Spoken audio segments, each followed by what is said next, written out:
ಮಕ್ಕಳು ಮಹಿಳೆಯರ ರಕ್ಷಣೆಗಾಗಿ ಬೆಳಗಾವಿ ಚೆನ್ನಮ್ಮ ವೃತ್ತದಲ್ಲಿ ಅಕ್ಕಾಪಡೆಗೆ ಸಚಿವೆ ಲಕ್ಷ್ಮೀ ಹೆಬ್ಬಾಳ್ಕರ್ ಚಾಲನೆ ಕೊಟ್ಟರು. ಈ ವೇಳೆ ಕಾರ್ಯಕ್ರಮವನ್ನು ಉದ್ದೇಶಿಸಿ ಮಾತನಾಡಿದಂಥ ಅವರು, ಮಕ್ಕಳು ಮಹಿಳೆಯರ ರಕ್ಷಣೆಗಾಗಿ ಅಕ್ಕಾಪಡೆ 24 ಗಂಟೆ ಕರ್ತವ್ಯವನ್ನ ನಿರ್ವಹಿಸಲಿದೆ. ಹೆಣ್ಣು ಮಕ್ಕಳ ಜೊತೆಗೆ ಗಂಡು ಮಕ್ಕಳು ಕೂಡ ಅಕ್ಕಾಪಡೆಯಿಂದ ರಕ್ಷಣೆ ಪಡೆಯಬಹುದು. ಇನ್ನು ಸ್ವಯಂ ಸಿಎಂ ಅವರೇ ಅಕ್ಕಾಪಡೆಯನ್ನ ರಾಜ್ಯದಾದ್ಯಂತ ವಿಸ್ತರಿಸಿದ್ದು, ಈ ಬಜೆಟ್ನಲ್ಲಿ ಅಕ್ಕಾಪಡೆಗೆ ಹೆಚ್ಚಿನ ಅನುದಾನ ಸಿಗಲಿದೆ ಅಂತ ಹೇಳಿ ಸಚಿವೆ ಲಕ್ಷ್ಮೀ ಹೆಬ್ಬಾಳ್ಕರ್ ತಿಳಿಸಿದ್ದಾರೆ. ಕಾಮನ್ ಸೆನ್ಸ್ ಇರುವಂತವ್ರನ್ನ, ಯಾಕಂದ್ರೆ ಬಹಳಷ್ಟು ಅಳೆದು ತೂಗಿ ನೋಡಿ ಇವರನ್ನ ನಾವು ತೆಗೆದುಕೊಂಡಿದ್ದೀವಿ. ಹೋಮ್ ಗಾರ್ಡ್ಸ್ ದಲ್ಲಿ ಟ್ರೈನಿಂಗ್ ತಗೊಂಡಂತವ್ರನ್ನ 4 ಜನರನ್ನ ನಾವು ಅಕ್ಕಾಪಡೆಗೆ ತಗೊಂಡಿದ್ದೀವಿ. ಜೊತೆಲಿ 2 ಮಹಿಳಾ ಪೊಲೀಸರು ಇರ್ತಾರೆ, ಒಬ್ರು ಕಾನ್ಸ್ಟೇಬಲ್ ಆಸ್ ಅ ಡ್ರೈವರ್ ಅಂತ ಇರ್ತಾರೆ. ಟೋಟಲ್ ಆಗಿ 7 ಸಿಬ್ಬಂದಿಗಳು ಒಂದು ದಾರಿಯಲ್ಲಿ ಇರ್ತಾರೆ. ನೋಡಿ, ಚೆನ್ನಮ್ಮ ಪಡೆ ಅಂತ ಒಂದ್ ಕಡೆ ಇತ್ತು, ಓಬವ್ವ ಪಡೆ ಅಂತ ಒಂದ್ ಕಡೆ ಇತ್ತು, ಬೇರೆ ಬೇರೆ ಬೇರೆ ಬೇರೆ ಹೆಸರಿತ್ತು. ಅವರ ಕೆಲಸ ಮಾಡುವಂತ ನೇಚರ್ ಕೂಡ ಬೇರೆ ಬೇರೆ ಆಗಿತ್ತು. ಈಗ ನಿರ್ದಿಷ್ಟವಾಗಿ ಇವ್ರಿಗೆ ಏನು ಕೆಲಸ ಅನ್ನೋದನ್ನ ನಾವು ಒಂದು ಇದರಲ್ಲಿ ತೆಗೆದುಕೊಂಡು ಬಂದಿದ್ದೇವೆ. ಸಾರ್ವಜನಿಕ ಸ್ಥಳಗಳಲ್ಲಿ ಪೊಲೀಸ್ ಸ್ಟೇಷನ್, ರೈಲ್ವೆ ಸ್ಟೇಷನ್ ಇರಬಹುದು, ಬಸ್ ಸ್ಟಾಪ್ ಇರಬಹುದು, ಕಾಲೇಜ್ ಇರಬಹುದು, ಮಹಿಳಾ ಕಾಲೇಜ್ ಇರ್ಬೋದು, ಮಹಿಳಾ ಹಾಸ್ಟೆಲ್ಗಳಿರ್ಬೋದು, ಎಲ್ಲ ಸ್ಕೂಲ್, ಪ್ರೈಮರಿ ಸ್ಕೂಲ್ ಇರ್ಬೋದು, ಹೈಸ್ಕೂಲ್ಗಳಿರಬಹುದು, ಮಾಲ್ಗಳಿರಬಹುದು, ಸಿನಿಮಾ ಥಿಯೇಟರ್ ಹತ್ರ ಇರಬಹುದು. ಸೊ ಪ್ರತಿಯೊಂದು ಕಡೆನೂ ಕೂಡ ಅಕ್ಕಾಪಡೆ ಓಡಾಡುತ್ತೆ. ಜೊತೆಯಲ್ಲಿ ಹೆಲ್ಪ್ ಲೈನ್ ಕೊಟ್ಟಿದ್ದೀವಿ. 181 ಪೊಲೀಸ್ ಇಲಾಖೆಯಿಂದ ಹೆಲ್ಪ್ ಲೈನು, 1098 ನಮ್ಮ ಇಲಾಖೆಯಿಂದ ಹೆಲ್ಪ್ ಲೈನ್ ಕೊಟ್ಟಿದ್ದೀವಿ. ಯಾರೇ ಫೋನ್ ಮಾಡಿದ್ರು 5 ನಿಮಿಷದ ಒಳಗಡೆ ನಾವು ರೆಸ್ಕ್ಯೂ ಮಾಡುವಂಥ ಕೆಲಸವನ್ನು ನಾವು ಮಾಡ್ತೀವಿ.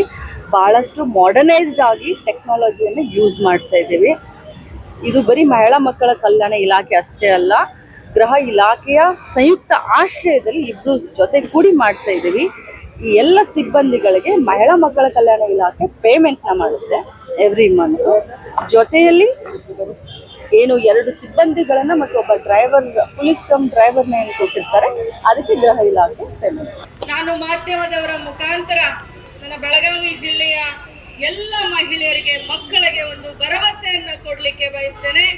ಇವತ್ತು ಜಿಲ್ಲೆಯಾದ್ಯಂತ ನಮ್ಮ ಮಹಿಳೆಯರು, ಮಕ್ಕಳು ಸುರಕ್ಷಿತವಾಗಿರಬೇಕು ಅನ್ನುವಂಥ ಒಂದೇ ಒಂದು ಕಾರಣದಿಂದ ಮಹಿಳಾ ಮಕ್ಕಳ ಕಲ್ಯಾಣ ಇಲಾಖೆ, ಗೃಹ ಇಲಾಖೆ ಅನೇಕ ಕಾರ್ಯಕ್ರಮಗಳನ್ನ ನಾವು ತೆಗೆದುಕೊಂಡು ಬಂದಿದ್ದೇವೆ. ಅದರಲ್ಲಿ ಮುಂದುವರೆದಂತ ಭಾಗ ಈ ಅಕ್ಕಾಪಡೆ.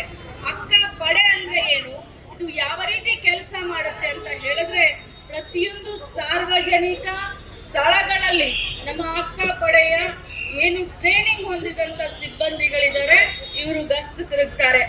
ಸಾರ್ವಜನಿಕ ಸ್ಥಳ ಅಂತಂತಂದ್ರೆ ಜಾತ್ರೆಗಳಿರಬಹುದು, ಮಾಲ್ ಇರಬಹುದು, ಬಸ್ ಸ್ಟ್ಯಾಂಡ್ ಇರಬಹುದು, ರೈಲ್ವೆ ಸ್ಟೇಷನ್ಗಳಿರಬಹುದು, ಮದುವೆ, ಸುಮಾರು ಈಗ ಮದುವೆ ಆಗ್ತಾ ಇರುತ್ತೆ, ಅಲ್ಲಿ ಹೋಗ್ತಾ ಇರಬಹುದು, ಲೇಡೀಸ್ ಹಾಸ್ಟೆಲ್ಗಳಿರಬಹುದು, ಶಾಲಾ ಕಾಲೇಜುಗಳಿಗೆ ಹೋಗೋದ್ರ ಮುಖಾಂತರ ಮಹಿಳೆಯರಿಗೆ ಒಂದು ಧೈರ್ಯ, ಒಂದು ಆಸರೆ, ಒಂದು ಶಕ್ತಿಯನ್ನ ತುಂಬುವಂತ ಕೆಲಸ ಅಕ್ಕಾಪಡೆ ಮಾಡುತ್ತೆ. ಆದ್ರೆ ಅಕ್ಕಾಪಡೆಯ ಏನು ಒಂದು ಉದ್ದೇಶ ಸಫಲ ಆಗಬೇಕು ಅಂತಂದ್ರೆ, ಅದು ನಾಗರಿಕ ಸಮಾಜ ಮತ್ತು ಅದರಲ್ಲೂ ನನ್ನ ಮಾಧ್ಯಮದ ಎಲ್ಲ ಸಹೋದರರ ಸಹಕಾರ ಅತ್ಯಂತ ಪ್ರಮುಖ ಪಾತ್ರ ವಹಿಸುತ್ತೆ ಅಂತ ಬಹಳಷ್ಟು ಗಟ್ಟಿ ಧ್ವನಿಯಲ್ಲಿ ಹೇಳಲಿಕ್ಕೆ ಬಯಸ್ತೇನೆ. ಅದು ಹೇಗೆ ಅಂತಂತಂದ್ರೆ, ಬೇರು ಮಟ್ಟದಿಂದ ಬಾಲ್ಯ ವಿವಾಹವನ್ನ ತೆಗೆದು ಹಾಕಬೇಕನ್ನೋದೇ ಅಕ್ಕಾಪಡೆಯ ಉದ್ದೇಶ. ಬೇರು ಮಟ್ಟದಿಂದ ಬಾಲ್ಯ ಗರ್ಭಿಣಿಯನ್ನ ತಡೆದು ಹಾಕಬೇಕನ್ನೋದೇ ಅಕ್ಕಾಪಡೆಯ ಉದ್ದೇಶ. ಪೋಕ್ಸೋ ಕೇಸ್ಗಳನ್ನ ಬೇರು ಮಟ್ಟದಲ್ಲಿ ತಡಿಬೇಕು ಅನ್ನೋದೇ ಅಕ್ಕಾಪಡೆಯ ಉದ್ದೇಶ. ಪ್ರತಿಯೊಂದು ಮಹಿಳೆ ಓಡಾಡ್ತಿರ್ಬೇಕಾದ್ರೆ ನಿರ್ಭಯೆಯಿಂದ, ನಿರ್ಭೀತಿಯಿಂದ ಅವಳು ತಲೆ ಎತ್ತಿ ಸುತ್ತಾಕ್ಬೇಕನ್ನೋದೇ ಅಕ್ಕಾಪಡೆಯ ಒಂದು ಭರವಸೆ.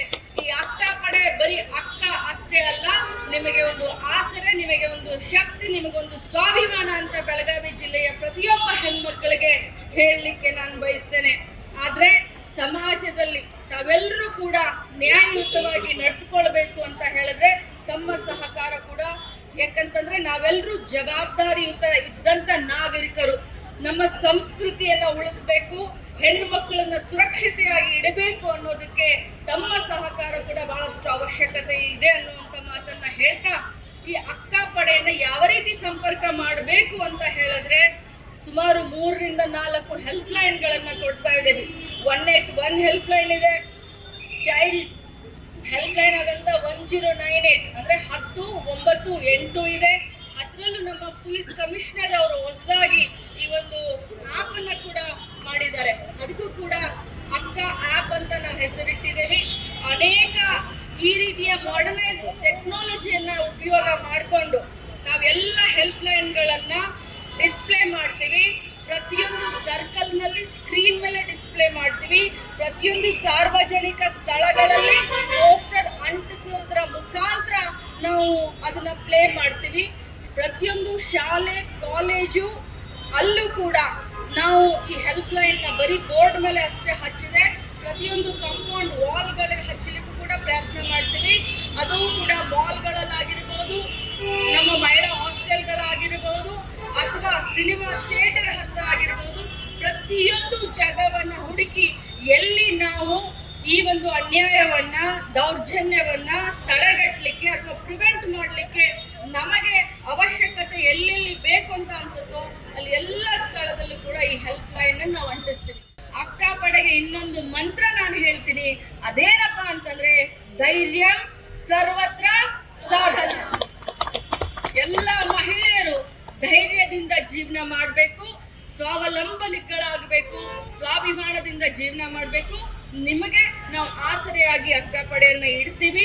ಮುಂಬರುವಂತ ದಿನದಲ್ಲಿ ಈ ಒಂದು ಅಕ್ಕಪಡೆಯನ್ನ ಈಗ ಬರೀ ಜಿಲ್ಲಾ ಮಟ್ಟದಲ್ಲಿ ನಾವು ಪ್ರಾಯೋಗಿಕವಾಗಿ ನಾವು ಚಾಲನೆಯನ್ನ ಕೊಟ್ಟಿದ್ದೇವೆ. ಮುಂಬರುವಂತ ದಿನದಲ್ಲಿ ಇದೇ ಬಜೆಟ್ ನಲ್ಲಿ ನಮಗೆ ವಿಶ್ವಾಸ ಇದೆ, ಇಡೀ ರಾಜ್ಯದ ಪ್ರತಿಯೊಂದು ತಾಲೂಕಾ ಮಟ್ಟದಲ್ಲೂ ಕೂಡ ಅಕ್ಕಪಡೆಯನ್ನ ನಾವು ಕಾರ್ಯವನ್ನ ಅತ್ಯಂತ ಶೀಘ್ರದಲ್ಲಿ ಪ್ರಾರಂಭ ಮಾಡ್ತೀವಿ ಅಂತ ಹೇಳ್ತಾ ತಮ್ಮೆಲ್ಲರಿಗೂ ಇನ್ನೊಮ್ಮೆ ನಾನು ಅಭಿನಂದಿಸ್ತೀನಿ. ನ್ಯೂಸ್ ಅಲರ್ಟ್, ನಿಮ್ಮಿಂದ ನಿಮಗಾಗಿ.